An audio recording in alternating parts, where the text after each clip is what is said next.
Et maintenant, je vais laisser la parole à ma collègue Martine de Surfrider Foundation. Bonjour tout le monde. Donc, comme premier intervenant, nous accueillons Monsieur Bruno Cahuzac, qui est maître de conférence à l'Université de Bordeaux 1 en géologie, membre du Conseil scientifique régional du patrimoine naturel. Et ce monsieur va nous présenter le contexte géologique du projet EDF. Bon, bonjour tout le monde. Alors comme on est très limité en temps, donc je vais essayer d'aller très vite.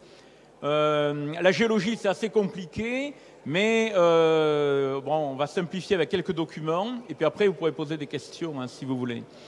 Donc on est, pour le projet de Salins-de-Pouillon, on est dans le bassin d'Aquitaine, qui est le deuxième plus grand bassin sédimentaire, et qui est près des Pyrénées. Donc Pouillon est là, hein, ici, et donc on est tout près des Pyrénées, ce qui veut dire que plus on va du nord au sud de l'Aquitaine, plus les terrains seront déformés hein, par la formation des Pyrénées, qui date du milieu de l'ère tertiaire. Donc dans le nord, il y a très peu de déformations, d'anticlinaux et de failles, et au contraire, dans le sud, il y en a beaucoup plus. Donc Dax est ici, Cabreton, vous voyez, Bastaine, et les Pyrénées sont là. Alors, on va essayer de vous montrer, si j'essaie de faire marcher, bon là, on ne voit pas grand-chose, malheureusement. Bon, on a donc dans les Landes une carte géologique qui montre des couleurs différentes correspondant aux différents terrains qui sont en surface, hein, qui affleurent. Et les terrains qui sont en violet, là, ce sont des terrains concernés par le sel et par les formations du Trias, puisque le diapir de Pouillon contient des formations d'âge du Trias, c'est-à-dire la base de l'ère secondaire. En gros, 250 millions d'années. Donc, il y a 250 millions d'années, tout le sud de l'Aquitaine était recouvert par des sortes de lagunes, hein, c'est-à-dire des marais salants, quoi, en gros, hein, avec très peu d'eau, et la mer venait de l'Est, hein, venait de l'ancêtre de la Méditerranée, donc l'Atlantique n'était pas ouvert à cette époque-là, et donc tout le sud de l'Aquitaine, c'était de grands marais, sous climat tropical sec, avec une évaporation forte. Et donc, cette évaporation a permis de former du sel gemme, du sel de cuisine, mais également du gypse qui est exploité à Pouillon, de la potasse, etc. Hein. Voilà. Donc on avait là plusieurs centaines de mètres d'épaisseur hein, de ces roches salines hein, qu'on appelle des évaporites.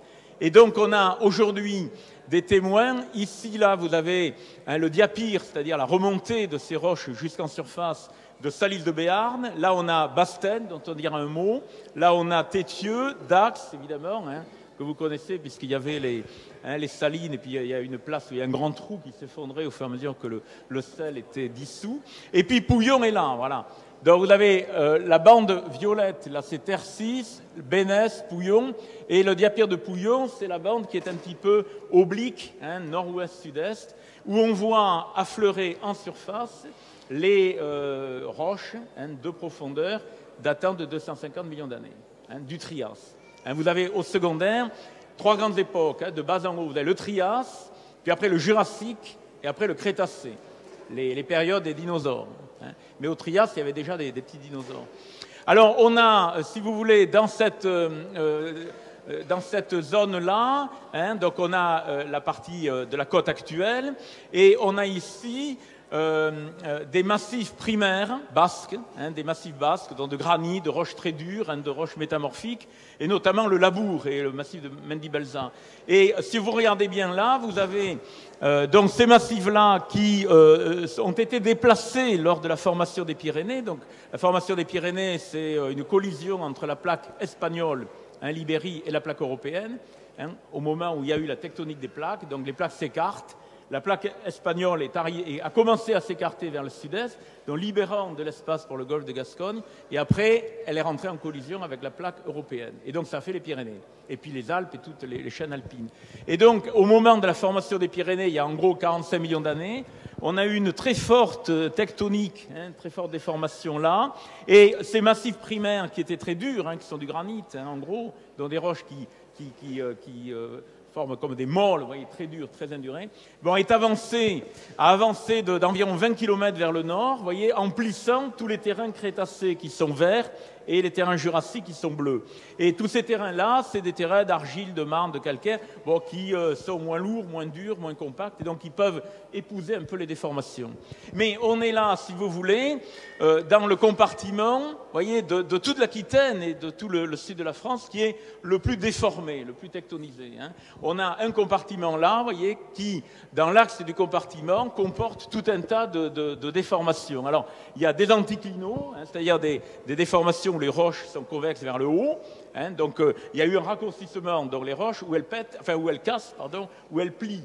Alors, quand elles plient, ça fait un anticlinal. Donc, vous avez Salon-les-Mines, là. Salon-les-Mines, après vous avez Tercis, Pouillon, Dax, là il y a Magesque, là il y a Tétieux, et là vous avez le grand anticlinal d'Audignon. Hein, donc c'est très déformé. Alors on est là dans la partie la plus déformée, dans la plus tectonisée, la plus instable, et de tout le sud de l'Aquitaine. Alors, on y reviendra tout à l'heure. Bon, je me trompe de bouton. Voilà. Alors, quand on fait une coupe du sud au nord, vous voyez, une coupe profonde hein, qui est permise par les forages pétroliers et par les campagnes de géophysique. Donc, on fait des études sismiques et on voit un peu comment, en profondeur, on a des discontinuités entre les couches. Hein, soit les couches sont bien parallèles entre elles, soit elles sont déformées ou cassées. Et puis on fait des forages. Alors on a la coupe que vous allez voir, elle passe là, vous voyez, elle passe ici exactement, donc en gros du sud-sud-ouest au nord-nord-est. Alors on a des coupes qui sont faites avec tout un tas de forages, vous voyez, Peyrade, Bélus, etc. Et on a de 0 à 5000 mètres. Donc on a la coupe profonde, interprétative, évidemment, c'est un peu schématique, hein, sur les 5 premiers kilomètres d'épaisseur du terrain qui est là. Alors, qu'est-ce qu'on voit? Eh bien, on voit les massifs primaires, vous voyez, qui sont marqués par des petites croix, donc qui ont avancé comme un coin, un gigantesque coin dans l'avant-pays, qui était l'Aquitaine, et on a ces déformations dont je vous ai parlé. Donc, voilà un anticlinal hein, qui est de Salon-les-Mines, vous voyez, dans le cœur du Crétacé, hein, c'était la boule verte sur la carte, mais ils sont toujours très faillés. Puisque les déformations majeures sont arrivées du sud, donc vous avez de grandes déformations et en général les flancs nord sont faillés. Et puis vous avez un anticlinal là, à Saint-Paul-et-Dax, en gros, vous avez le diapire de Magesque, et alors là on a, bon ça passe par Tercis, mais c'est la même chose que Pouillon, on a le diapire, alors là il est un peu étroit parce que c'est vers l'ouest, hein, c'est pas exactement Pouillon, donc voilà un diapire, et en voilà un autre. Alors un diapire c'est un anticlinal, donc provoqué par un rétrécissement, un raccourcissement des couches, et qui est toujours encadré de failles profondes. Vous voyez que les failles, elles vont jusqu'à 4 ou 5 000 mètres. Hein, donc c'est des zones très instables tectoniquement. Et qu'est-ce qui va bourrer, qu'est-ce qui va monter au niveau des failles? Eh bien, c'est les sédiments du Trias, c'est les roches du Trias, c'est-à-dire nos roches du sel, etc. Alors, on les voit là, vous voyez, on a le socle primaire, partout on a au-dessus hein, ce petit quadrillé qui est le Trias. Le Trias est formé d'argile et de roches salines. Argile et roches salines sont des roches légères. C'est pour ça qu'elles vont monter avec les poussées tectoniques, elles vont monter au niveau des failles. Et d'autre part, elles sont plastiques. Hein. Une argile, bon, tout le monde connaît, une argile ou une marne, hein. Vous le mettez dans l'eau, vous donnez la forme que vous voulez, hein. On fait des poteries. Et le sel, c'est pareil, le sel est très ductile, c'est-à-dire qu'il va épouser toutes les déformations sans casser, sans plier, bon, en fondant un peu.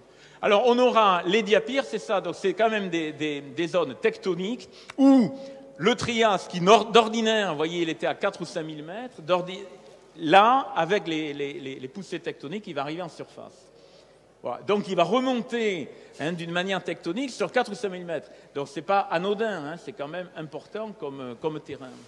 Et puis, on voit également que là, on a Peyrade, Cam, Peyrade, Bélus, Salon-les-Mines, Tercis. Donc, on a une zone, vous voyez, qui est déformée, mais qui est amenée en charriage, en chevauchement. C'est-à-dire qu'on a sur une semelle de Trias, argileux, hein, et puis des sels, on a une surface de lubrifiant. C'est-à-dire que tous les terrains au-dessus ont été emportés d'une manière alloctone, d'une manière anormale, si vous voulez, sur tout l'avant-pays là, sur environ une vingtaine de kilomètres. Donc on a une zone qui est un front de chevauchement, vous voyez, qui en gros sort à Bélus, hein, entre Peyrade et Bélus, et qui a une semelle de Trias. Trias argileux et salin. Donc on a une très forte tectonique et on a beaucoup de failles, d'anticlinaux. Et là, on a même un très joli pli couché. Vous voyez, tout ça a été rebroussé, ça fait un pli couché, mais qui va quand même à, vous voyez, qui va quand même à 5 ou 6 ou 7 000 mètres de profondeur. Hein. Donc on a des compartiments qui sont extrêmement faillés. Vous voyez, on a là le compartiment le plus faillé qui remonte très fort, et de part et d'autre, toutes les structures qu'on a anticlinales ou de failles sont décalées. Vous voyez, là, c'est décalé vers le sud-est. Le compartiment donc, est droit là, il est décalé là. Et là, on a des structures profondes qui sont décalées vers le sud-ouest. Donc, on est dans une zone très, très tectonique. Mais pour qu'il y ait du sel en surface, il faut évidemment qu'il soit ramené de grande profondeur jusqu'en surface. Hein, si vous voulez, on ne l'aurait pas. Hein. Donc, ça veut dire qu'à l'origine, les roches se sont déposées il y a 4 ou 5 000 mètres de profondeur, et que la tectonique pyrénéenne, hein, des phases du tertiaire, les a fait remonter d'une manière considérable. Hein. Voilà, donc je vous donne le cadre général. Alors, quand on fait après, bon, c'est la même chose, on a toujours une autre vue interprétative, donc on a les massifs basques, là, et puis toutes les zones, bon, sans les couches géologiques, mais toutes les zones, vous voyez, les grands traits, c'est des failles, et tout ce qu'on a là, c'est les massifs diapyriques. Donc on a un diapyre à Bastaine, où le Trias, vous voyez, est arrivé en surface également, et on a là le diapyre de Pouillon et celui de Dax qui est ici. Et on voit très bien qu'on est là quand même, suite à la formation des Pyrénées, dans une zone relativement tectonisée. Voilà, alors, une autre vue, si vous voulez, montre le compartiment avancé, vous voyez, qui a avancé en coin du fait de la collision de la plaque espagnole, hein, poussée par l'Afrique contre l'Europe. Bon, ça a commencé, si vous voulez, à s'écarter, après c'est allé vers le nord. Et donc on a ici toutes ces zones-là. Donc on est dans la zone à compression maximale avec des décrochements, vous voyez, vers la droite ici, vers la gauche là. Voilà, alors, avant de donner quelques vues du diapyre de Pouillon, je vais vous montrer d'autres diapyres. Là, on a une vue générale du golfe de Gascogne, et Pouillon est ici, vous voyez, Pouillon est là. Mais là, on a également, alors, au large de la côte des Landes, c'est-à-dire au large, par exemple, de Vieux-Boucau, 3 minutes.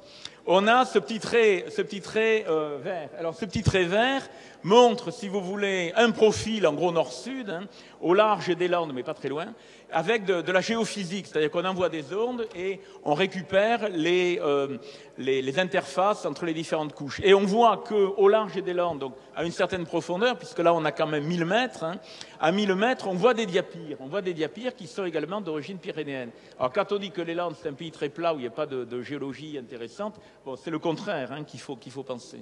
Alors je vous l'interprète parce que la précédente c'est pas très clair, enfin disons. Alors voilà, donc on a des dômes de sel qui remontent toujours au niveau de grandes failles et toujours dû à la compression des Pyrénées, au raccourcissement.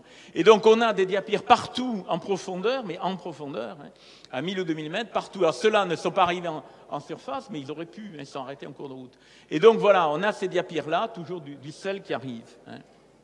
Voilà, alors on en a un autre, mais je passe parce qu'on n'a pas le temps. Alors, je vous donne un exemple du diapyre de Bastaine, hein, que je vous ai montré tout à l'heure, qui est au sud de Montfort.